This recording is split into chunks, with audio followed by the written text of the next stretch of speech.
Hi guys! Long time no vlog, kaya ngayong araw samahan nyo naman ako gawin yung challenge na 64 pesos a day na sinasabi ba yun ng NEDA. Medyo matagal-tagal nga ako walang post ng mini vlog kasi nga nagpasukan at tinatamad din ako lately. Kagagaling ko nga lang sa sakit niyan at may sipon pa ko kaya naman ganyan pa yung mata ko. Napanood ko lang din pala to sa iba itong 64 pesos challenge a day na to kaya ginawa ko 10 AM na pala niyan at syempre ang una nating bibilhin ay ang pang-almusal. Bumili lang din pala ako nitong Nissin Ramen na 16 pesos. Yun lang naman yung binili ko kaya meron pa tayong sukle na 48 pesos para sa lunch and dinner. Wow! Bibili dapat ako ng pandesal kaso wala yung naglilibot. Kanina ko pa tinitingnan tong ice cream kaya naman bumili na lang ako bawas sa budget. Ito yung binili ko na 20 pesos kaya naman may sukli na lang ako na 28 pesos. Hi guys! Ito ko, 28 pesos for lunch and dinner. Bumili ako ng ice cream. Kailangan kasi may kunin. What? Ano po? Saan po? May kunin sa latam. Kasi po. Palang video ko na to is nung Monday pa kasi wala kaming pasok nung mga nakaraan kasi nga bumagyo dito sa amin. Hindi lang naman pala dito sa amin, pati din pala sa ibang lugar. May ibang part nga din na binaha pero dito sa amin kasi mataas na part dito kaya hindi kami binaha. Pero grabe guys, grabe talaga yung epekto sa amin ng bagyong Enteng kasi hindi naman masyado sa amin pero dun sa mga ibang lugar yung bumaha madami mga namatay kahit mga baby ganun. Tapos meron din mga nakuryente daw, parang ganun. May bagyo dito sa amin guys. Monday ngayon, pero walang pasok kasi suspended kasi may bagyo. Umuulan kahapon. Ano kasi umulan and may binahang part. Sabi hindi binabahang sir. Tax the part. Ito yung pinaka-favorite part. Lumerch ako dito.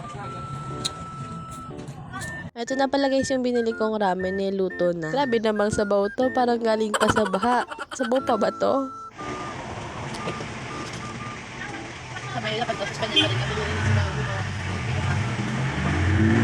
Hindi tayo magkakanin kasi hindi yun kasali sa budget. Thank you sa pagluto.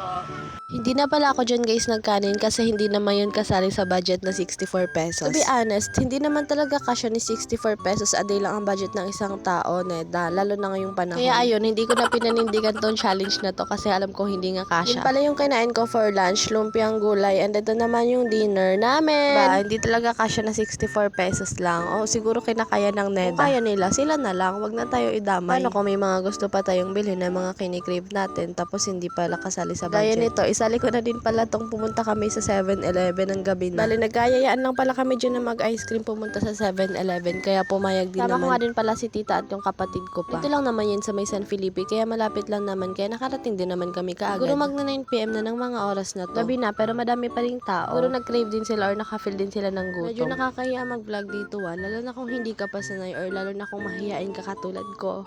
Usapan mag-ice cream lang kami kaso hindi available sa kanila yung ice cream talaga nila na original, ganun. Isa pa pala guys, kaya inaya ko sila na pumunta sa 7-Eleven kasi meron ako yung kumain ako ng cornetto, di ba may scan yun. Tapos nanalo akong isang ice cream, yung boom boom ata, basta ganyan, ini-scan ko yan, tapos makakachat yung cornetto. Tapos nanalo ako isang ganun. Kaya pumunta kami sa 7-Eleven. Tapos pagdating namin doon, nakakahiya sabihin sa cashier. Kaya hindi na lang namin sinabi. Bumili na lang ulit ako nitong cornetto para in case na manalo pa akong isa. Hindi na nakakahiya magsabi na kasi dalawa na, diba? Din pala si Chinchin at si Babe. Kaya naman madami na akong i-scan. Tapos guys, din pagkatapos namin kainin yung ice cream, in-scan ko naman yung isa-isa. Tapos may code ngayon na isasabi mo, itatype mo dun sa Cornetto Philippines. Tapos, tatlo yung i-scan namin yan dyan ngayong gabi. Oh my Tapos guys, yung God. napanalunan ko, ticket to chance na makita na si Chaon mo. Wow! Tatlo yun. Hi guys! May code. Guys, may code ulit. Dalawa na! Tatlo, apat. Try nyo na din guys, bilhin din kayo ng cornetto sa malapit sa inyo and try nyo i-scan. Cornetto.